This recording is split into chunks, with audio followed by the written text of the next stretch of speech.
Before we start the stories, I'd like to greet you a good day. Feel free to use headphones if you want, and if possible, comment where you're from and what time you're listening to these stories. Now let's begin. This happened back in 2004, when I was about 13 years old. My mom was recently divorced and trying to find a bigger place for us that she could actually afford. At the time, she was looking into some old converted military apartments up near Fort Drum in upstate New York, just outside of Watertown. They were old Army housing units that had been turned into cheap rentals after soldiers rotated out, and since they were larger than most apartments for the price, my mom thought it could work for us. She brought me and my little brother along one afternoon to look at one of the units. I remember it was a chilly spring day, gray skies, damp air, the kind of day where even being outside just felt gloomy. My mom was all about the business side of things, asking the landlord questions and worrying about rent, while me and my little brother Evan, who was 5 at the time, just wanted to mess around and explore the place. The apartment was 3 levels. There was an unfinished basement, the main floor with a living room and kitchen, and the upstairs with the bedrooms. The second we walked in, I thought the place felt heavy, like the air was thick, almost humid, but not in a warm way. It had this damp smell, kind of like wet wood and old laundry. The landlord mentioned that the basement used to be for soldier storage back when the building was still military housing, which already gave me a weird mental image. Mom went outside with the landlord to go over the paperwork, so it was just me and Evan left in the apartment. We were exploring the upstairs bedrooms at first, racing each other down the hallway like kids do. I eventually got bored and went back down to the main floor, leaving him in the living room with his toy car. When I got into the kitchen, I noticed the basement door was cracked open. Nothing unusual, but I remember thinking how dark it looked down there, like the light didn't reach past the first 2 steps.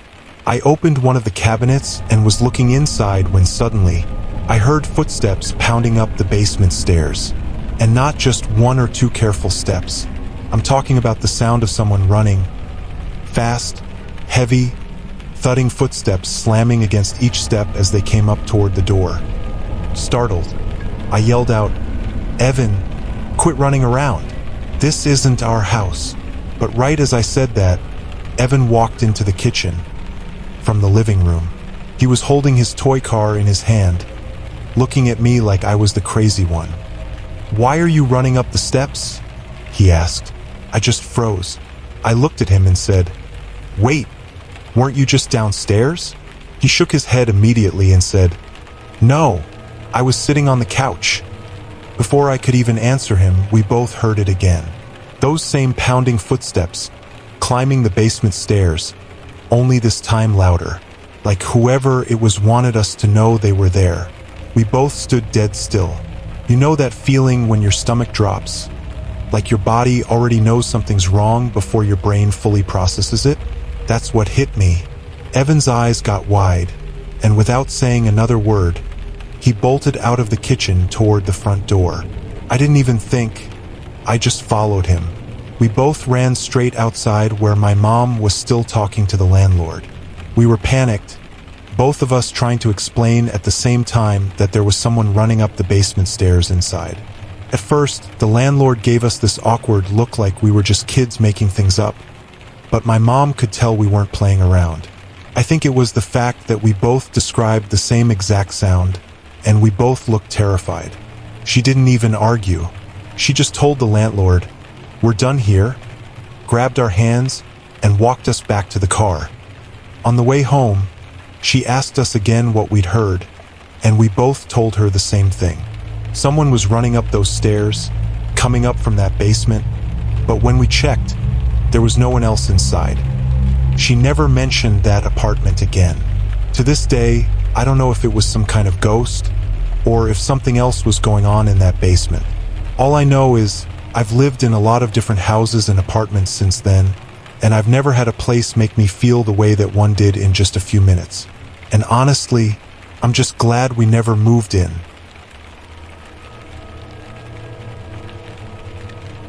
This happened back in October of 2004, when I was still living in Toledo, Ohio. At the time, I was working long shifts at a machining plant. You know how those factory jobs are: loud machines, concrete floors, the smell of grease in the air, and the hours dragging by.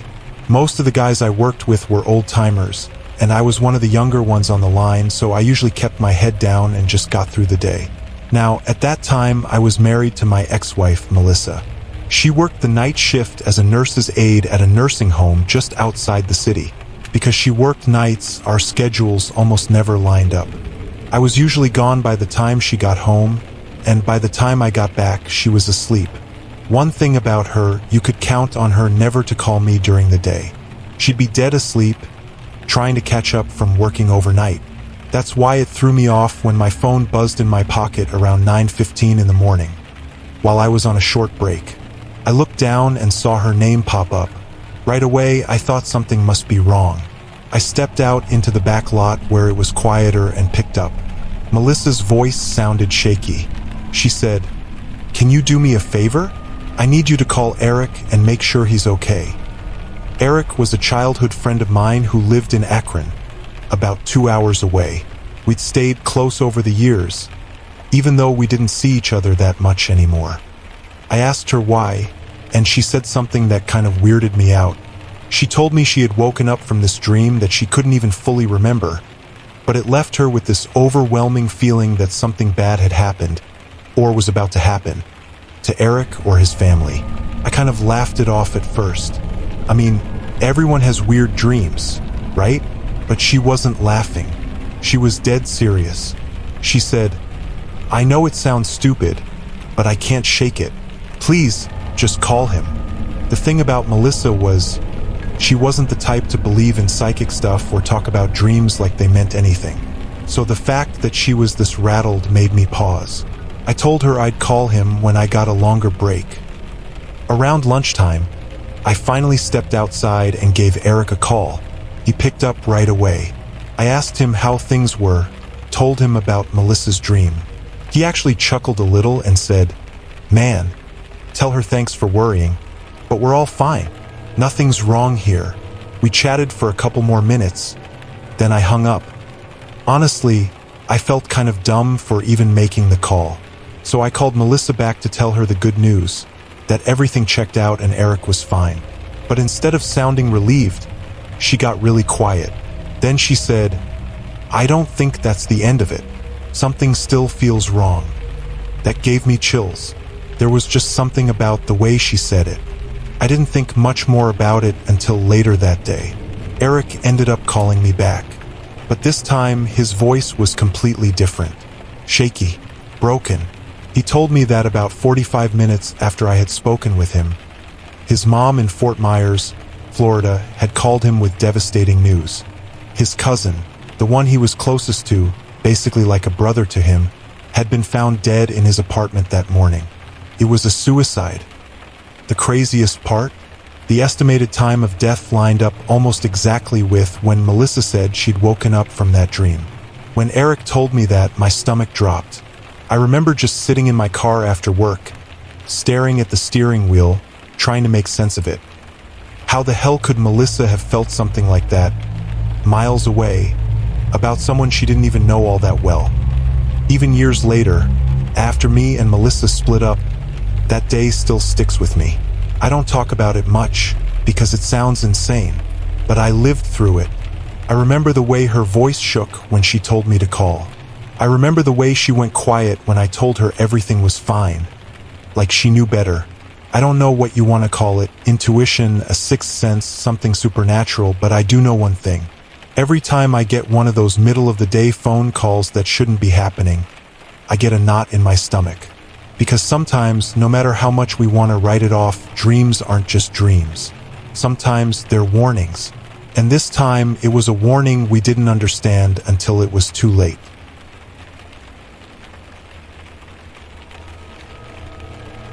This happened back when I was still a teenager in the late 90s.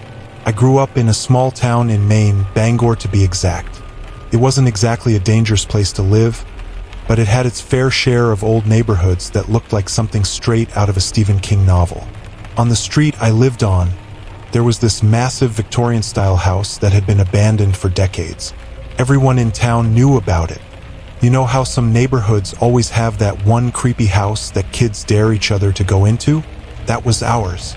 I'd heard stories about it for years. Some people said a professor used to live there with his wife, and after she died in the 70s, he packed up and moved out west to Arizona, never to return. Nobody ever bought the place. Nobody ever fixed it up. It just sat there, rotting slowly into the ground. The part that always freaked me out, though, was that people in the neighborhood claimed they'd sometimes see lights flickering in the upstairs windows. This was especially weird because the power had supposedly been shut off back in the 70s. Anyway, one chilly night in October of '99, I let my curiosity get the best of me. I grabbed a flashlight, pulled on some gloves, and decided I was finally going to go inside that place. Most of the doors were boarded up, but around the back there was this old cellar door that was half broken from years of rot. With a little effort, I managed to pry it open and squeeze through. The smell hit me first. Damp wood, mildew, and dust. It smelled like a place that hadn't been touched in forever. I clicked on my flashlight and made my way into the basement. That basement was like walking into a time capsule. Along one wall were shelves lined with vinyl records and old crates stacked on top of each other.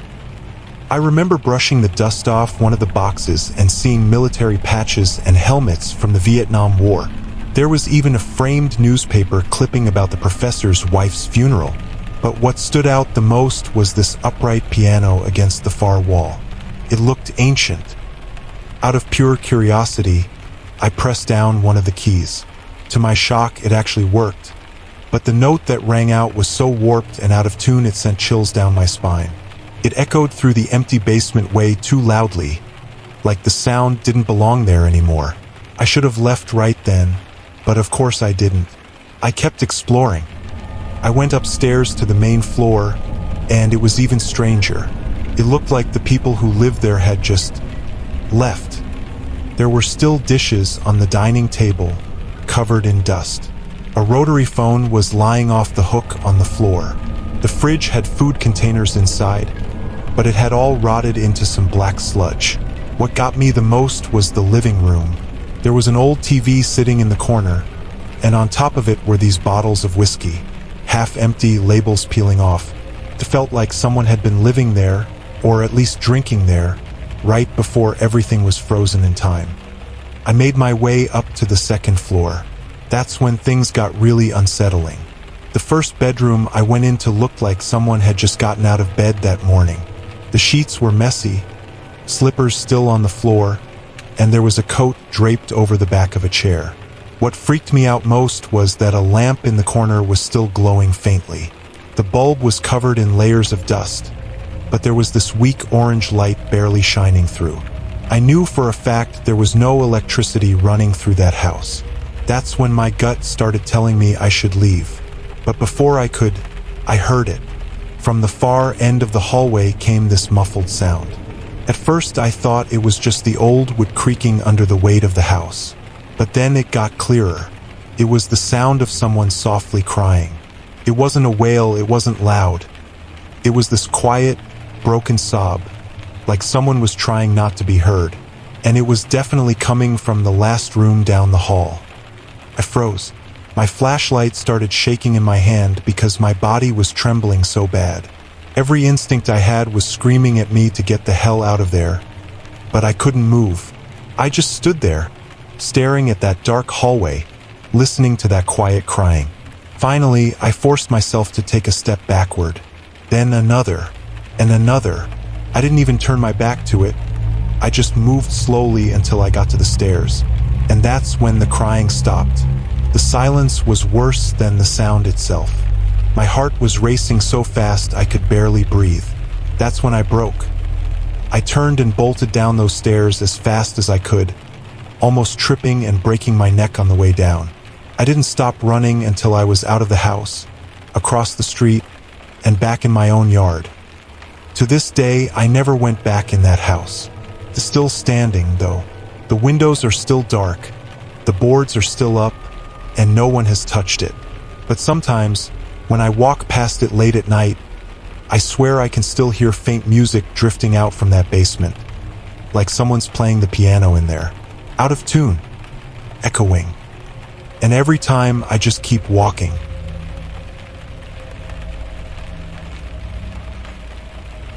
This story happened when I was younger, back when my family lived in Bismarck, North Dakota. Our house wasn't anything special, just an old rental from the 1930s that had been passed around from tenant to tenant. My mom always said the place had a weird vibe, like no one stayed there too long. Looking back now, I know why. At the time, my younger brother Ethan was about 6 years old. He had what my mom called an imaginary friend, and he named him Thomas. I know kids make up imaginary friends all the time, so at first, none of us thought much of it. But the way Ethan acted was off. Most kids laugh and play when they pretend with an imaginary friend. Ethan was different. I'd hear him whispering, then yelling things like, "Stop following me," or "No, I don't want to go upstairs with you." It wasn't cute. It was disturbing. My mom brushed it off for a while, saying he just had a big imagination. But Ethan was constantly tired. He'd wake up in the middle of the night screaming, and he begged to sleep in her room instead of his. Even at that age, I knew something wasn't right. The night that changed everything was right after Ethan's 7th birthday. We still had leftover decorations, streamers, paper plates, and a few helium balloons tied to chairs in the dining room. It was kind of late, maybe a little after 10 o'clock. My mom was cleaning up when we suddenly heard 2 balloons pop. Not a slow deflate, but loud, sharp pops like someone stabbed them. She walked into the dining room and froze. Ethan was standing there shaking, staring at the corner. On the floor, next to the popped balloons, was a kitchen knife. Now here's the thing. You couldn't get a knife from the drawer unless you were tall enough to reach the handle, and Ethan wasn't. Our knives weren't just sitting out. They were on one of those magnetic strips mounted above the stove. There was no way he could have pulled it down without climbing, and he hadn't. My mom asked him, "Ethan, what happened? Did you do this?" He just shook his head with tears in his eyes and said, "It was Thomas. He doesn't like balloons." She told me later the way he pointed into that corner made her skin crawl, because there was nothing there, just an empty wall. That was the first time my mom actually spoke to this so-called imaginary friend. She raised her voice and said, "Whoever you are, you're not welcome in this house. Get out." Ethan just froze for a second, then quietly said, "He's leaving now, thank you, Mom." You'd think that would be the end of it, but it wasn't. About 15 minutes later, my cousins dropped by. They were older than us, and I remember they came in joking and laughing until my cousin stopped at the doorway. He swore he saw someone standing outside, a woman, in a long white dress, her hair hanging down in front of her face. He thought it was a neighbor at first, but when he blinked, she was just gone. When they came inside, my cousin mentioned it, and Ethan spoke up like it was nothing.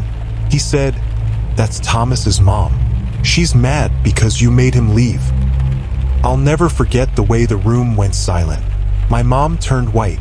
Everyone just stared at Ethan, who looked completely serious, like he was talking about a real person standing right there.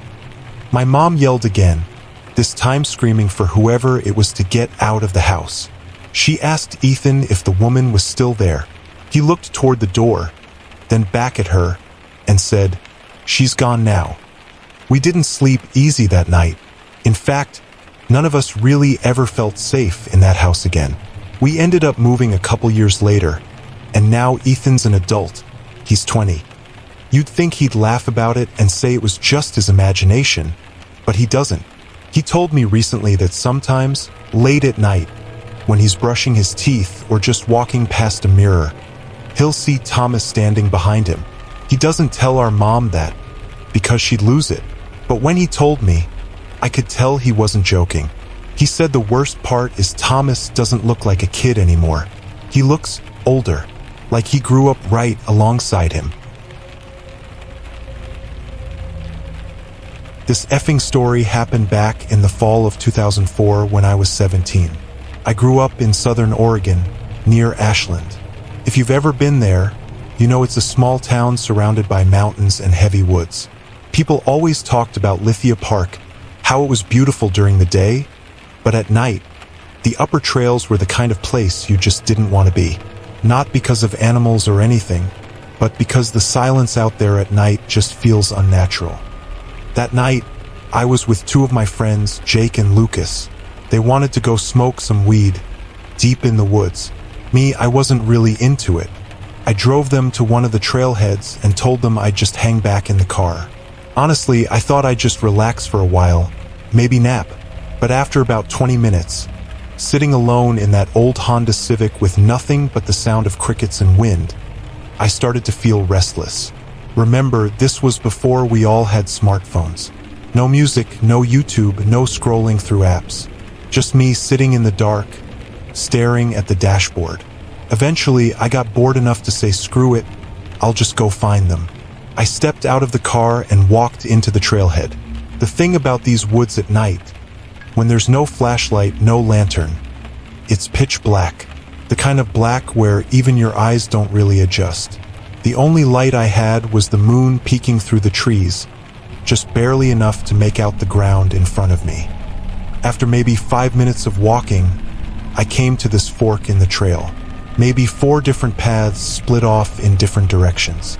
I didn't know which one my friends took, but the widest one seemed the most obvious, so I chose that.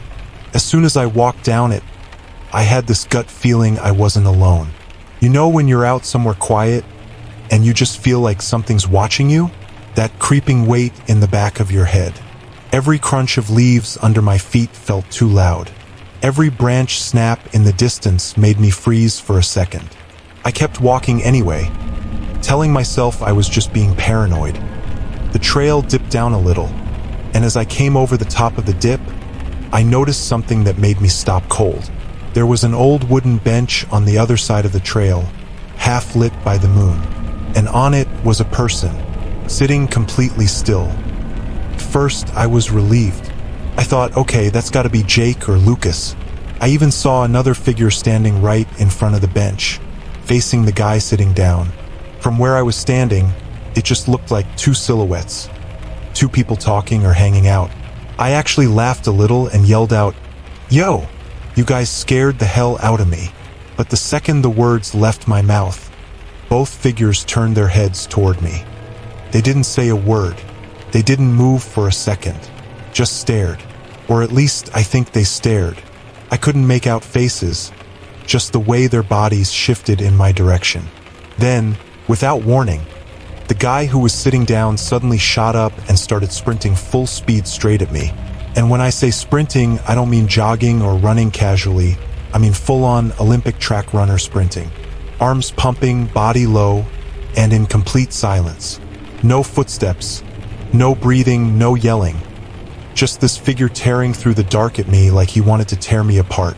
I froze for maybe half a second, and then survival kicked in. I turned and ran faster than I've ever run in my life. My shoes slipped on loose dirt. I tripped over roots. Branches smacked me in the face, but I didn't care. I didn't even know if I was screaming.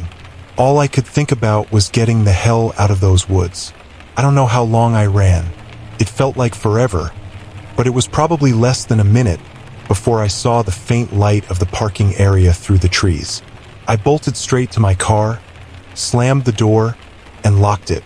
My chest was heaving, and my hands were shaking so bad I could barely get the keys in the ignition.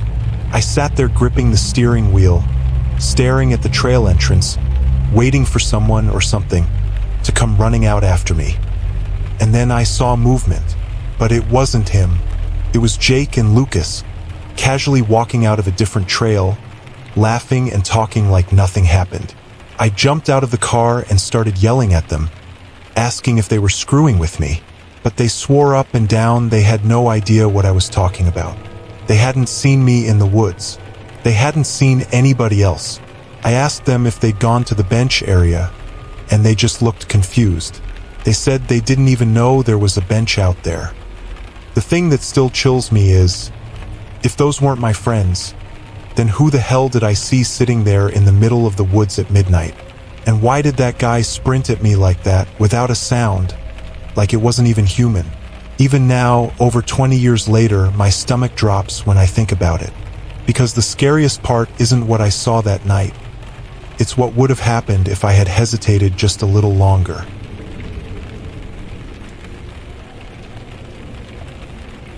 Don't forget to hit that subscribe button. Unless you want the ghost from tonight's story to personally remind you at 3 a.m. Your choice. Subscribe now, sleep later.